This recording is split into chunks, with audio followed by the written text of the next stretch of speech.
Olá, muito boa tarde para todos vocês. Vamos começar com mais Analista Sem Censura, hoje com um tema polêmico. Eu não aguento mais chegar em casa e ouvir meu marido falar que o Bolsonaro virou a Dilma. Ai. E aí, vocês também acham, gente? É. Muita coisa aconteceu, né, esses últimos 2 meses. O mercado ele estava completamente apaixonado pelo Bolsonaro, o Bolsonaro liberal, o Bolsonaro Guedes. E de repente ele começou a fazer um monte de coisa, né, Renato? Dá o poder de falar via os filhos também atrapalha um pouco, Nossa, né? nem me fala. Mas acho que as declarações aí têm impactado um pouco aí o humor das pessoas, principalmente os jornais, né, que pegam bastante no pé dele, acho que com razão alguns, porque acho que não é o tipo de declaração que o presidente tem que ficar dando, né? Não, com certeza. Eu acho que o Bolsonaro veio com um discurso para se candidatar muito pró-mercado, né? E acho que o Paulo Guedes tem feito, acho que um bom trabalho nesse sentido, mas em ajudá-lo, né, a perceber as coisas que ele precisa falar, mas infelizmente ninguém controla a língua do homem, né? Então, eu acho que tudo começou no dia que ele suspendeu não, né? Teoricamente diz ele que ele ligou para o presidente da Petrobras e pediu explicações, e aí o próprio presidente da Petrobras achou melhor segurar a alta até que conversasse com ele e depois acabou liberando a alta. Nesse dia, o que eu ouvi de gente no mercado falar, o Bolsonaro mudou e ele é a Dilma, né? As estatais, inclusive, sofreram muito esse dia. Eu acho que até vale a pena recordar, né? Assim, durante o governo da Dilma, né, a gente viu uma série de intervencionismos que não só em colocar muita gente lá dentro, acho que talvez esse é o pior, né? Você colocar pessoas que não são técnicas para gerir uma empresa uma empresa grande, né? Que precisa de uma pessoa que saiba tocar. Mas também, assim, de mudar contratos, né? Teve aquela coisa das elétricas das foi elétricas horrível. foi péssima. Você rasgar contrato, né? Rasgar contrato é uma coisa muito séria de se fazer num país. E além de os juros que foi abaixado na marra, lembra? Eu lembro durante o governo Dilma que ela forçou o Banco Central de alguma maneira a baixar juros e os bancos vieram, através dos bancos públicos, vieram baixando juros na marra também, né? Então quando o Bolsonaro dá uma declaração dessa de falar para o presidente, olha, tem que abaixar os juros aí, né? Acho que dá muito pano para manga das pessoas acreditarem de que ele também, de alguma certa maneira, vai começar a fazer algum tipo de intervencionismo, né? Então, acho que acabou levantando um pouco essa bandeira, o mercado obviamente leu isso de uma maneira ruim, mas eu acho que nesse campo aí as coisas estão muito entregues para o Paulo Guedes. Também né? acho. Ele vai falar, assim, principalmente nesse campo, né, econômico, empresas as estatais e tudo mais. Talvez não o campo fiscal mais difícil, né, tá mais relacionado à política, o campo da previdência também, mas assim, acho que no campo das empresas estatais, acho que isso está muito entregue, né, pro Paulo Guedes. Muito bem endereçado, assim, a equipe que foi encabeçar essas áreas é uma equipe totalmente técnica e liberal. O Paulo Guedes tem total autonomia. Assim, indícios, né? Mas por que você não acha que o Bolsonaro vai ser igual a Dilma? Primeiro porque tem o Paulo Guedes lá, né? Na época da Dilma tinha o Manteiga. A época que teve o Levi, que foi muito pouco tempo, foi um pequeno tempo, depois ela já desautorizou o Levi, ele saiu. Então, assim, você tinha você tinha toda a equipe da Dilma com uma mentalidade intervencionista, Unicamp, desenvolvimentista. Agora popular, é o contrário, né? Você tem todo mundo liberal, só que você tem o presidente desenvolvimentista, né? O Bolsonaro, ele sempre defendeu uma agenda mais à la esquerda, né? Assim, mais pro populismo. Mas ele entende também que ele não entende nada, né? E ele delega. Agora, às vezes, ele fala uma coisa ou outra e quer saber, né? Acho que essa é a grande diferença do governo Dilma para o governo Bolsonaro. Eu acho, inclusive, que assim, talvez a maior qualidade de um presidente é reconhecer que ele não vai conseguir tocar uma nação sozinho, né? E de que ele não sabe tudo. E dá para perceber no discurso do Bolsonaro que ele é muito bom em algumas coisas, mas ele não sabe absolutamente nada de outras, né? Então, no final das contas, o bom presidente é aquele que sabe se cercar de pessoas boas e delega aquelas funções para um Paulo Guedes da vida ou para outros ministros, né? Ministros que são efetivamente competentes e técnicos, né? Diferente do que aconteceu lá atrás. Você colocar um ministro que sem ele poder tomar decisão e sem ele ser técnico é a mesma coisa do que um presidente ruim, né? Então, eu acho que a leitura no final que as pessoas têm que ter é que essas declarações vão acontecer sempre, porque a imprensa também, no final das contas, fica cutucando, né? Eles decidiram ser contra o Bolsonaro até o fim, né? E cada dia, óbvio, ele recebe ataques de todos os lados. Então ele vai dar esse tipo de declaração, mas eu acho que, assim, afeta pouco, no final das contas, as estatais, né? Assim, apesar de ele ter, vamos dizer, parecido intervir primeiro na questão da gasolina, do diesel, né? Depois falar sobre baixar os juros e depois intervir na questão da propaganda lá que foi proibida. Eu acho que, assim, são ruídos que as pessoas precisam entender que eu acho que não impactam nada. E eu acho que tem até uma outra mensagem aí que é importante, que assim, eu acho que o principal driver hoje para a bolsa é previdência, né? Para todos os mercados é previdência. Só que eu vejo que o Paulo Guedes, ele não fica... ele é muito esperto, claro, ele não está apostando só nesse cavalo, ele está fazendo os trabalhos assim, então, assim, nesse começo de governo já tiveram várias movimentações de leilões, então, assim, ele está fazendo esse trabalho, né? E eu acho que tem uma agenda dos governadores também muito pró às privatizações.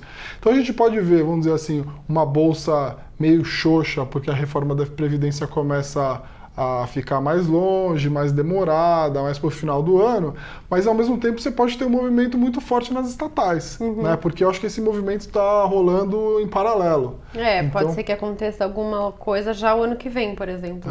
Então eu acho que, assim, acho que as pessoas precisam, assim, não devem se preocupar muito com essas declarações, são coisas muito... Também acho assim, se estatal cair por conta de declaração do Bolsonaro, compra. Acho que você está cercado numa equipe completamente liberal. E eu acho que, assim, claro, tem estatais, né? Você tem, claro, o foco aí talvez a maior seja sempre Petrobras, mas eu acho que os drivers de Petrobras também dependem de uma melhor gestão da empresa, do cenário externo e tudo mais. E aí tem outras, né? Banco do Brasil, possíveis listagens de empresas que são do grupo de alguma estatal que também podem vir a fazer um IPO, por exemplo, e ser um investimento interessante independente do cenário, né? O Paulo Guedes deu uma entrevista lá na Globo News que eu achei muito boa. Ele falou assim, alguém perguntou para ele, mas e se a Previdência não passar, você vai sair? Ele falou assim, olha, é o seguinte, eu tô aqui representando uma agenda, que é uma agenda liberal. Então, ele entende que o papel dele é promover em vários campos, né, em várias áreas econômicas, a agenda liberal. Se algum dia o presidente virar para ele e falar assim, olha, eu não quero mais agenda liberal, ele vai ser o primeiro a sair. Então, assim, quer ver um trigger para o mercado realmente piorar, que a gente tem um presidente mais populista, desenvolvimentista? A saída do Paulo Guedes.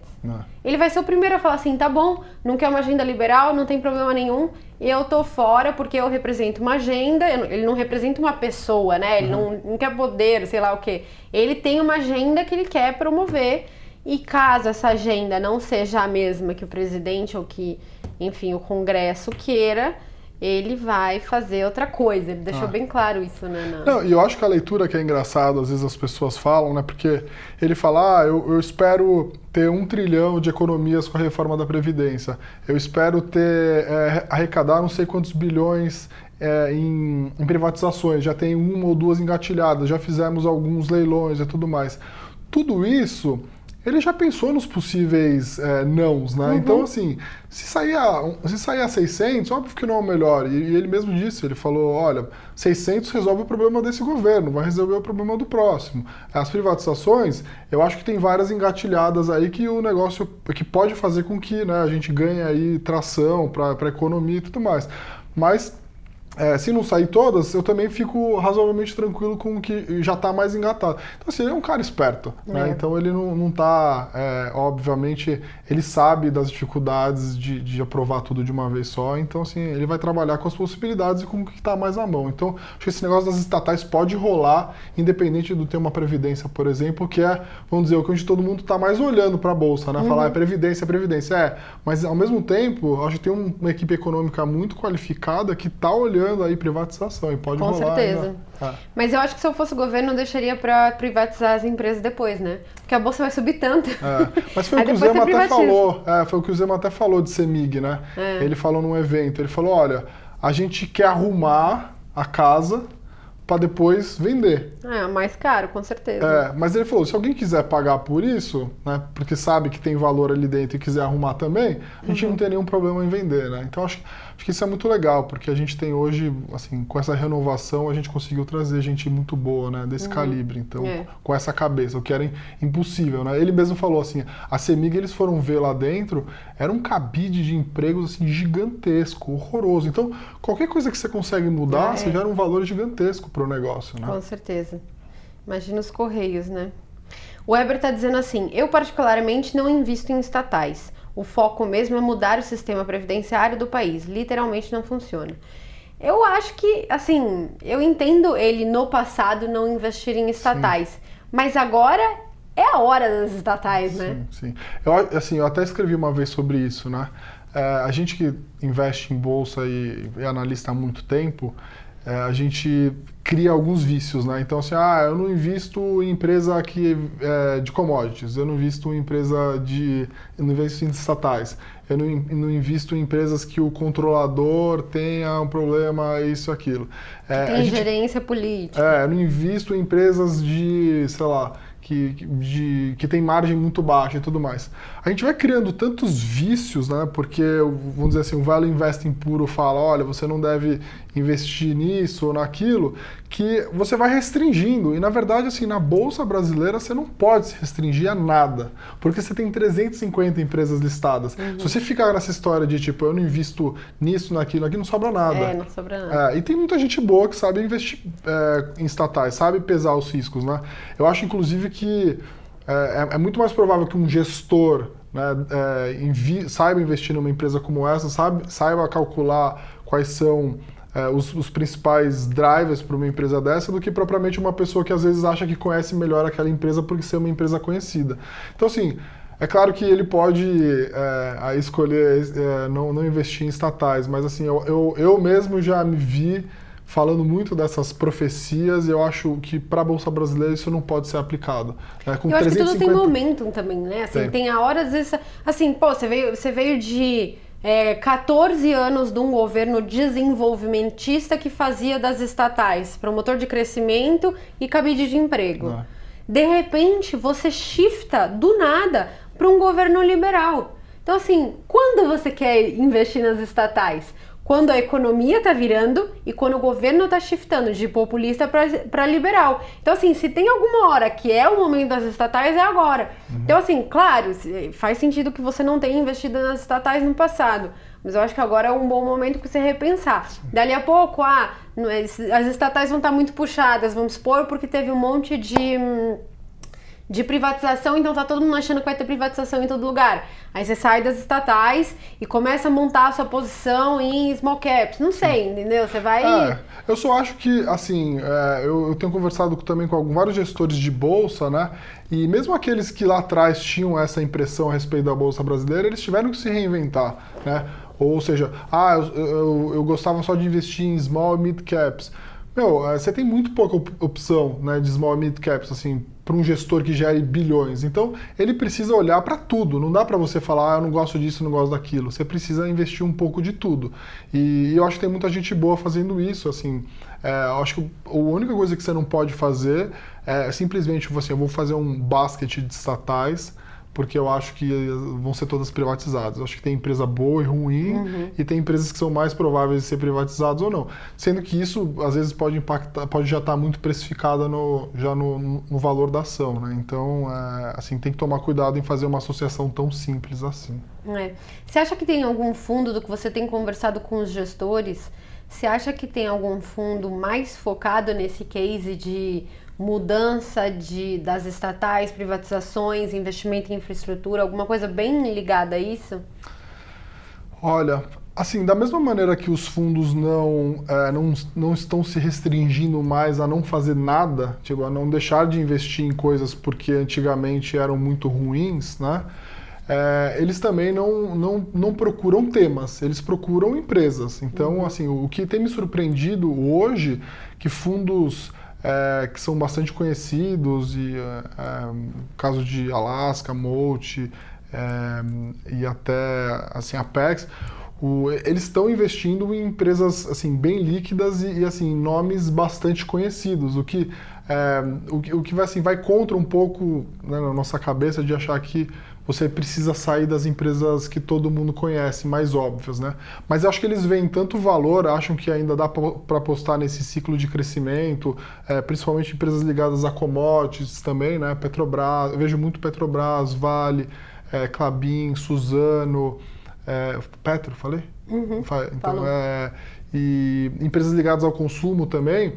Então, assim, se fosse falar de temas, eu diria que esses são os principais temas, né? Consumo. Assim, construção é a única coisa que eu não estou vendo ainda, que é um negócio que tipicamente no Brasil já foi uma parcela bastante razoável da carteira dos gestores e que tem toda uma dinâmica de crescimento quando o país se recupera, né? Mas essa é a única coisa que eu não tenho visto, assim, dos principais gestores. É engraçado isso, né? Acho que eu também não estou ouvindo ninguém falar em mercado imobiliário, as pessoas estavam super animadas, principalmente porque o juro está no low, né?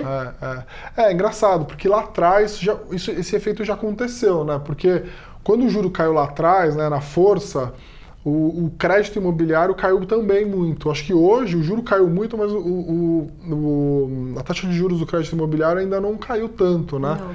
E eu lembro, assim, eu financei meu apartamento a 8,25 lá atrás, o que foi um espetáculo, né? Obrigado, Dilma. Acho que você pegou o low. Obrigado, Dilma. Então, assim, hoje o que eu vejo é que, assim, o pessoal ainda não voltou para a construção, acho que ainda tem medo, acho que como é um setor ainda que precisa, acho que talvez de um período de crescimento um pouco mais contínuo, né? E acho que você teve empresas que ficaram muito alavancadas, com muito estoque. Eu acho que o problema maior é o crédito, né? Para você ter um setor imobiliário bombando, você precisa de crédito habitacional. Porque como as pessoas compram um apartamento, elas não compram à vista, né? Elas financiam por milhares de períodos. 360 meses, Então, você precisa contar com financiamento imobiliário dos bancos.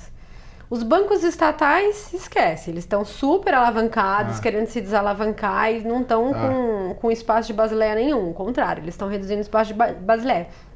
Então, eles não vão ser os promotores, né? Os grandes promotores do crescimento do crédito.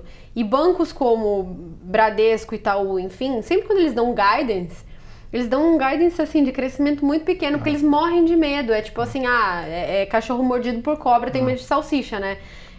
Em 2014, os bancos aumentaram tanto a carteira de crédito e veio uma crise na cabeça deles, eles sofreram tanto que agora eles estão morrendo de medo e falando assim, cara, a gente só vai abrir as torneiras se a gente tiver alguma recuperação, se a gente tiver a reforma da Previdência aprovada, a gente não vai cair nessa de novo. Então o que eu tô vendo dos bancos é muita cautela. Todo banco que eu converso, eu acabo conversando muito com os bancos por conta dos produtos, né, LCI, LCA, CDB, eles estão assim com muita cautela e ninguém tá falando em aumentar muito o guidance de crédito. Até porque, para você pegar bons guidance de crédito, você precisa que a pessoa consiga pagar. Sim. E a pessoa só consegue pagar quando ela tem emprego e salário. E hoje em dia a gente tá com desemprego aí quase perto de 13%, né?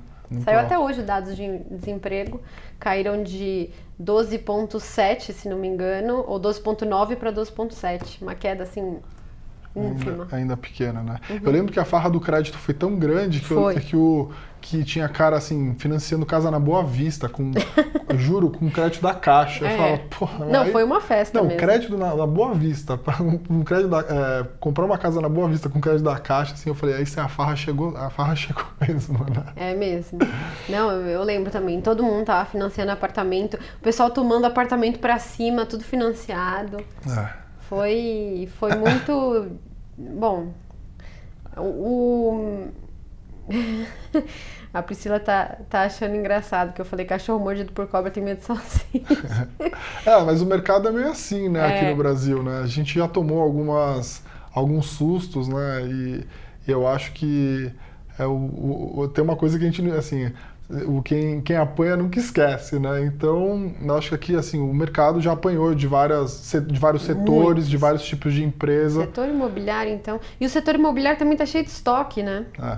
Estoque, falta de, assim, o crédito não está tão abundante, tem muito estoque, as empresas que ficaram muito alavancadas, tem empresas que, óbvio, estão num setor mais, vamos dizer, Minha Casa é Minha Vida e tal, tem uma dinâmica própria, e tem empresas que estão num setor mais de classe A, B e C, que tem uma dinâmica completamente diferente. Então, mas assim, eu vejo que, em geral, as pessoas não estão olhando muito com carinho para esse setor.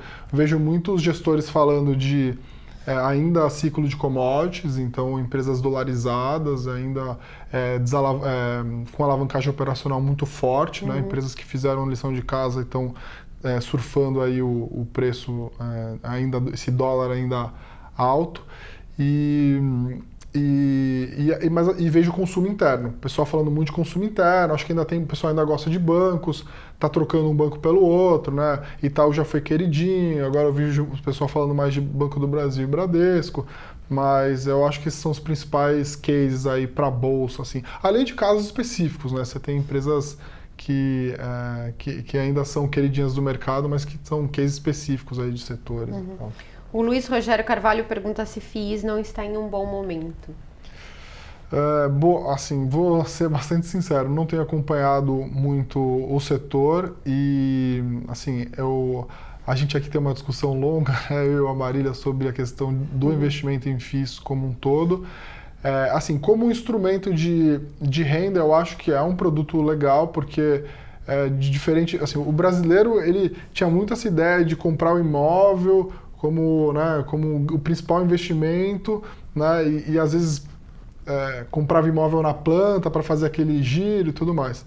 Eu acho que os fundos imobiliários vieram para quebrar um pouco esse paradigma. Dá para você ter um investimento em imóveis, né, num produto que é muito mais fácil, que você consegue investir com muito menos. Você compra a cota de um fundo com 200, 300 reais, você pode ir acumulando um imóvel de 200 em 200 reais, por exemplo. Acho que isso é muito legal. A vantagem de pagar os imóveis de renda, por exemplo, os fundos de renda que pagam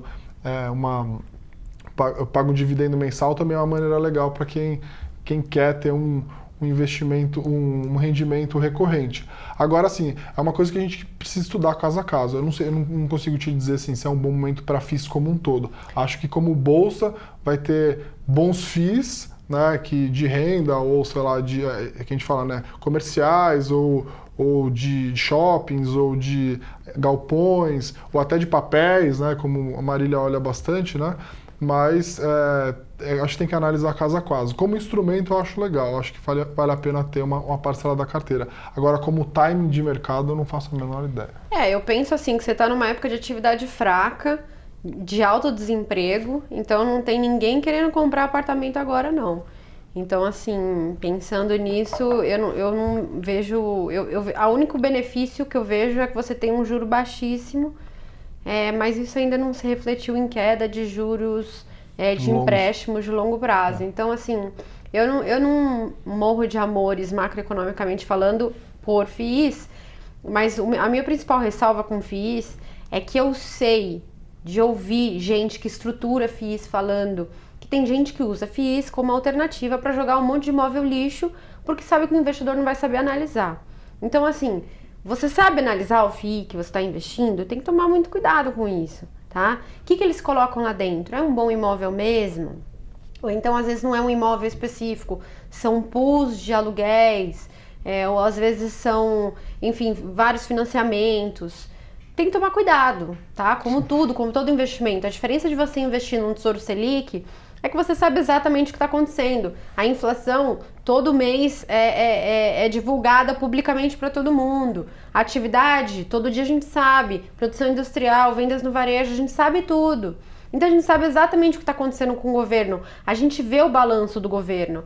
Agora, e desses fundos? Você vê exatamente o balanço de todo mundo que está lá dentro? Você conhece aquele imóvel? Você sabe o que está acontecendo lá? Por isso que eu acho que você tem que tomar muito cuidado. Porque eu sei de muitos já tiveram vários problemas, mas que usam fundos de imobiliários simplesmente para jogar o lixo tóxico que eles não querem.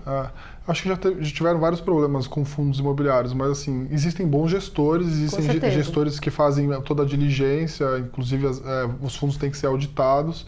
Então, acho que também, assim como uma empresa boa e ruim, existem fundos imobiliários bons e ruins. Então, assim, acho que não dá para apostar no setor como um todo, tem que apostar caso a caso, né? Como a gente costuma fazer em ações também. Não dá para falar, eu vou comprar estatais. Você tem que pensar, eu vou comprar a estatal tal porque é uma empresa boa, barata e que tem uma possibilidade de ser privatizada. Diferente. Então, assim, a mesma questão você precisa pensar, na hora de investir em FIIs, você precisa pensar também. O Vitor está perguntando se a gente acredita que a reforma sai ainda esse ano. Eu já fui mais confiante com isso, hoje em dia eu tô menos. E se sim, acredita que voltaremos aos 100 mil pontos? Acho que os 100 mil pontos é independente da reforma passar, né? Uma pequena confiança já leva de volta para os 100 mil pontos. Porque se a reforma passa, vai para 120, 140 mil pontos, né? Bem mais. Não sei. Eu acho que você tem que comprar a bolsa agora, porque não adianta comprar a bolsa depois de que tudo passou, né? Você tem que comprar ainda quando tem algum ruído, tem alguma desconfiança. Acho que o mercado... a bolsa está praticamente zerada no ano. Ela chegou a subir 10%, caiu, então assim, do dia 7 para cá ela está praticamente zerada. Então pouca gente ainda ganhou dinheiro bolsa esse ano. Então isso é mais um indicativo de que ainda vale a pena entrar, né? Então, eu até fiquei pensando assim, se a bolsa fosse fechar agora por 10 anos, você só teria essa oportunidade de entrar na bolsa. Ou você entra, ou você sai, ou você põe mais, né? Você faria o que agora? Não, entraria com certeza. A maioria das pessoas entraria. Então, por que não entrar agora, entendeu? Então, as pessoas ficam tentando achar o fundo. Se bater 90 eu compro. Aí vai para 90, sai uma notícia ruim. Eu acho que pode cair mais. Aí vai para 95, deveria ter comprado antes. Então, sempre há essa dúvida. Eu acho que ainda vale a pena, esse é um bom momento. Então, não adianta ficar esperando as coisas clarearem para depois tomar uma decisão. Né? Com certeza, o preço vai ser outro depois. O The Bob tá perguntando assim, Marília, pode comentar sobre a ETF do Tesouro? Com certeza, essa ETF do Tesouro, ela replica o IMAB. O que é o IMAB? É um índice com vários tesouros Selic, né? Tesouro IPCA+, desculpa. É a NTNB. Então, você tem lá dentro um monte de NTNB, um monte de Tesouro IPCA+, de vários vencimentos. Dá uma duration média, eu acho que, se não me engano, de 8 anos, tá? Então, é igual você pegasse o seu dinheiro, fosse lá no Tesouro Direto e comprasse um monte de NTNB de todos os vencimentos. Qual é a diferença? Primeiro, ele é mais barato do que o Tesouro Direto, né? Porque a taxa de administração dele é 0,20 e o Tesouro Direto é 0,25. E segunda diferença, ele paga sempre imposto de renda de 15%, enquanto no Tesouro Direto você vai começar com 22,5% de imposto de renda e você só atinge o 15% se você segurar o título por 2 anos. Ou seja, é uma opção mais barata para você investir em NTNB, para você investir em Tesouro IPCA+. Só que eu quero agora investir em NTNB? Resposta, não. Né? Então assim, eu não vou usar o instrumento mais barato para investir em algo que eu não quero investir. Quando eu quiser investir em NTNB, né, quando eu achar que é uma boa, aí eu vou começar a recomendar o investimento pela ETF. Mas por enquanto, eu não gosto do investimento em NTNB, eu acho que a NTNB tá cara. Principalmente nessas curtinhas aí. Você falou 8 anos, né? O prazo médio dessa combinação 8 anos, né? Então eu também acho que não... Assim, olha quem sou eu pra falar, mas eu também acho que não é uma boa. Mas assim, o grande... que você sempre tem que pensar, eu quero investir nisso, né? Eu quero investir no ativo que ele replica. Ele é o melhor instrumento se você quiser fazer aquilo, mas não é um bom momento para investir naquilo. Na minha visão. Claro que tem gente que né? Cada um acha uma coisa, né? Tipo, tem gente que acha que é bom investir agora em juro longo. Vamos ver se eu acho aqui outra pergunta. O tiozinho da barba. Assim, para mim, os grandes players estão operando vendidos, enquanto ficam falando para todo mundo que estão comprados. Não é o que a gente vê nas cotas dos fundos, né? As cotas dos fundos estão completamente se dando mal toda vez que a bolsa cai, então... Eu acho que não é isso que eu tô vendo, não. O que sai geralmente são os dados de esses investidores estrangeiros estão comprados ou vendidos em índice e tal, mas isso é uma maneira muito simplista de tentar entender se as pessoas estão mais compradas ou vendidas. Eu acho que, em geral, assim, conversando com a maioria das pessoas que são os investidores institucionais, os grandes gestores, todo mundo tem uma visão construtiva de bolsa, todo mundo está comprado. Acho que geralmente está mais comprado do que geralmente ficou ao longo dos últimos anos. Então, acho que assim, o que eu vejo o pessoal ainda está comprado no kit Brasil. Está comprado em juro longo, está comprado em bolsa e está redeado aí numa cesta de moedas. Né? Tem até uma pergunta para você que encaixa com essa pergunta.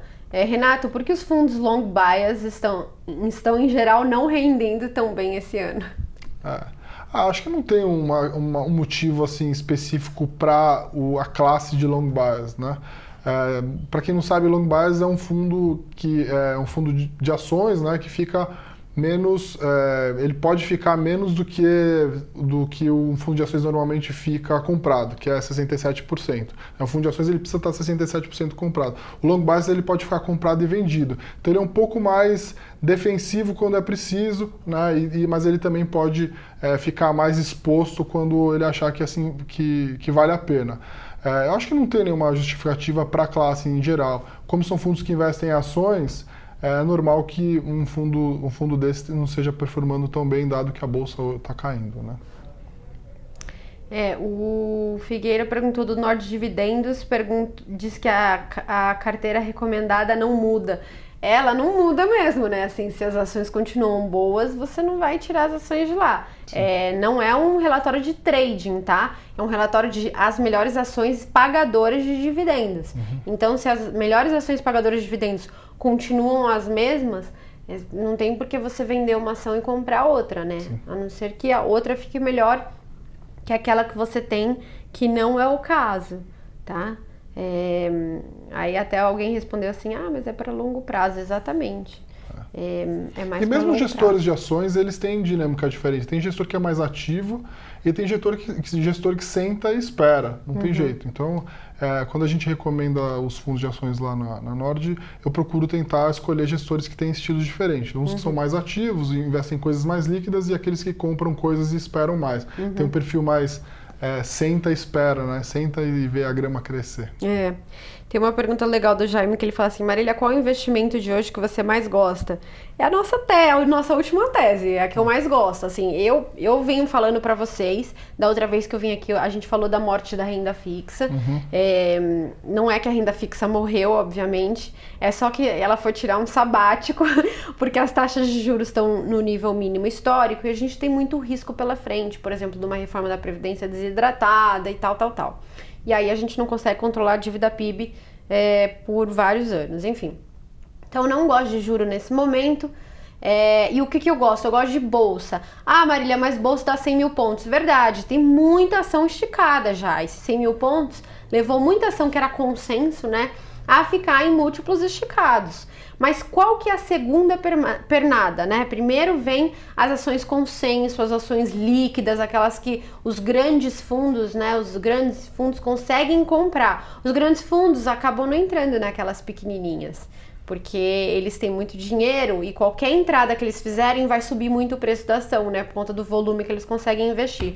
Então eu gosto nessa segunda pernada de alta da bolsa exatamente das small caps, que são aquelas ações que ficam largadas, né? Largadas, ninguém olha, ninguém analisa, Por quê? Porque elas tem tão pouco volume que não vale a pena um fundão grande analisar uma ação pequena porque ele não vai conseguir comprar, ele tem muito dinheiro. Ele vai comprar um pouquinho, já vai mexer o preço, ele não vai conseguir comprar de novo. Só que isso, por outro lado, é muito bom para o investidor pessoa física. Porque o investidor pessoa física tem um recurso menor, né? Por mais rico que você entrar seja. E sair de maneira muito mais fácil. E rápido e ágil, e você tem muito edge nisso. Então, o Ricardo Schweitzer, lá da Nord Research, faz exatamente esse trabalho de selecionar as melhores ações small caps, aquelas que ele acha que ainda tem um potencial gigante de retorno, bem baratas. Então, no Nord Small Caps, ele selecionou 6 small caps, né? Sim. Que ele adora, e ele disse que vai entrar mais uma recomendação agora semana que vem. Então, eu adoro essa tese. A bolsa já subiu com os cases mais de consenso e agora você tem que procurar mesmo aquelas ações que... Eu queria deixar só um recado final. Na quinta-feira a gente vai ter uma live às 4 horas com a Marise Schons, que é uma especialista em política, que conhece bastante o que está acontecendo lá em Brasília, no canal da Nord. E a gente vai tentar analisar como que pode ser o impacto, assim, como ela tem visto esse impacto do governo nas estatais, como ela vê que a gente pode ter um impacto maior aí, vamos dizer assim, da equipe econômica e também do Bolsonaro em tentar acelerar as privatizações, né? Como que se tem algum insight que a gente pode ganhar dinheiro com isso daí. Muito legal, pessoal. Então não percam, quinta-feira às 4 horas. 4 horas da tarde no nosso canal do YouTube Nord Research. Muito obrigada a todos e até a semana que vem.